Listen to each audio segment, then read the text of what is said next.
अस्सलामुअलैकुम कतुनको खुश आमदीद पा सिविल इंजीनियरिंग ईपीओ की څنګه یې تاسو زه امید لرم چې تاسو بخیر یې. نن موږ زده کوو چې اټوکیټ په څومره طریقو کولاویږي او د اټوکیټ د کولاولو لپاره شارټکټ به موږ څنګه جوړو.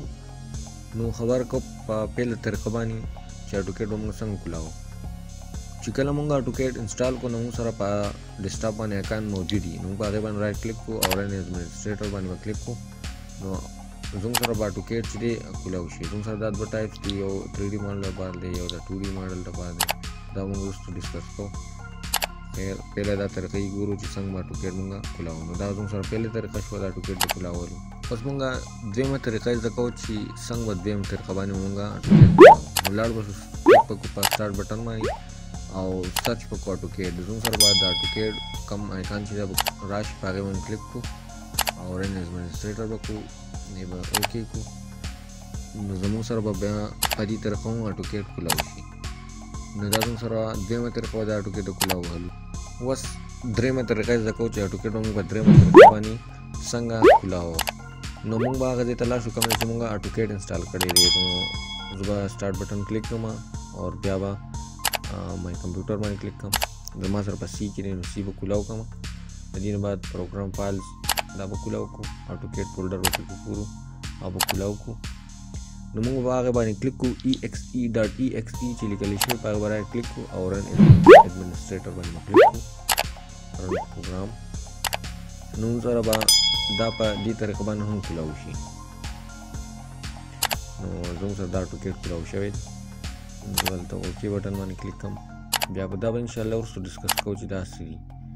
نو زموږ سره دا اټوکیټ کولاو شوی دی. دا په دې څلورمه طریقه کې به دا اټوکیټ د شارټکټ جوړولو طریقه زده کوو چې مطلب دا چې د کیبورډ نه موږ اټوکیټ څنګه ډایرکټ کولاو. نو دې لپاره موږ لاړ شو د اټوکیټ په آیکان باندې رائټ کلیک کو او پراپرټي به سلیکټ کو. د دې نه بعد به شارټکټ کی دلته به کلیک کو. مثال کے طور باندې دلته زو اے ورکوم دلته کنټرول الټ اے چې دې زوم سره شارټکټ کی دی راخوانو اپلای وکم کنټینیو او اوکې وکم. نو وس چې زو دا کیبورډ نه کنټرول الټ اے کله ما پریس کو نو دلته زوم سره اټوکیټ کولاو شي. نو دا زوم سره د اټوکیټ د شارټکټ د کیبورډ نه شارټکټ طریقه وا چې موږ شارټکټ کی زموږ څنګه راغاو د اټوکیټ لپاره. نو په شپږمه طریقه کې موږ دا زده کوو چې دا اټوکیټ شارټکټ په موږ ډیسکټاپ ته څنګه راولو. مثال کے طور باندې زما سره اټوکیټ نشته. مثال کې دا چې دا ما ډیلیټ کو دا به موږ ډیلیټ کو. نو زه به لاړ شم سٹارټ بٹن باندې کلیک کوم. بیا مای کمپیوټر کلیک کوم. کوم چې زما سره اټوکیټ انسټال شوی دی هغه فولډر ته به زه لاړ شم او دلته به دا اټوکیټ کوم آیکان چې دی هغه به زه دلته دې ځای نه کاپي کوم او دا چې دی زه به په ډیسکټاپ باندې پیسټ کوم. خو چېرې زه دا اوس کولاوم نو دا به ماله ایرر راکوي. نو د دې لپاره موږ داسې حساب وکړو دا به زه ډیلیټ کوم. نو د دې لپاره موږ داسې چلو کړو چې رائټ کلیک وکړو نیو به او د نیو نه بعد به شارټکټ ولکه دا حساب کوو چې موږ سره صحیح ښکاري. لکه نو نیو رائټ کلیک او نیو او شارټکټ په کلیک کړو. بیا به براوز کلیک کړو او موږ به هغه ځای ته لاړ شو چې کوم ځای زموږ سره اټوکیټ کم زموږ سره انسټال شوی کم زموږ سره د اټوکیټ آیکان دی. دلته به زه سرچ کوم اټوکیټ د کیبورډ نه به زه اے پریس کوم. نو زما سره دا د اټوکیټ فولډر دی.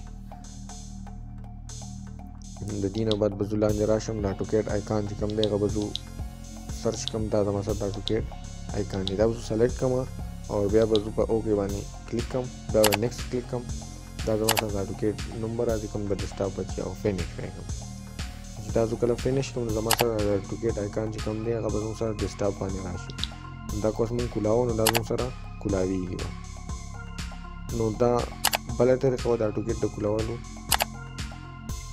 او د اټوکیټ د شارټکټ د رغولو چې اټوکیټ شارټکټ به موږ څنګه ډیسکټاپ ته راولو یا زموږ سره په ډیسکټاپ باندې د اټوکیټ شارټکټ نه وي نو موږ د اټوکیټ شارټکټ دلته موږ څنګه راولو. دا د شارټکټ د رغولو طریقه وه. نو دا زموږ سره څو طریقې د اټوکیټ د کولاوهلو یا د ډیسکټاپ ته د اټوکیټ شارټکټ راوستل یا موږ چې دی اټوکیټ د کیبورډ نه مې څنګه کولاوه د هغې لپاره شارټکټ کی څنګه تیاروم. نو زه امید لرم چې تاسو به په دې پوه شوي یئ. که بیا به کې هم درته څه مسله وي نو خپل مسله په کمنټس کې لیکئ، نو انشاءالله زه به تاسو له هغې جواب درکوم. نو ما له اجازت راکړئ دا را روانکې ویډیو پورې. د الله په امان.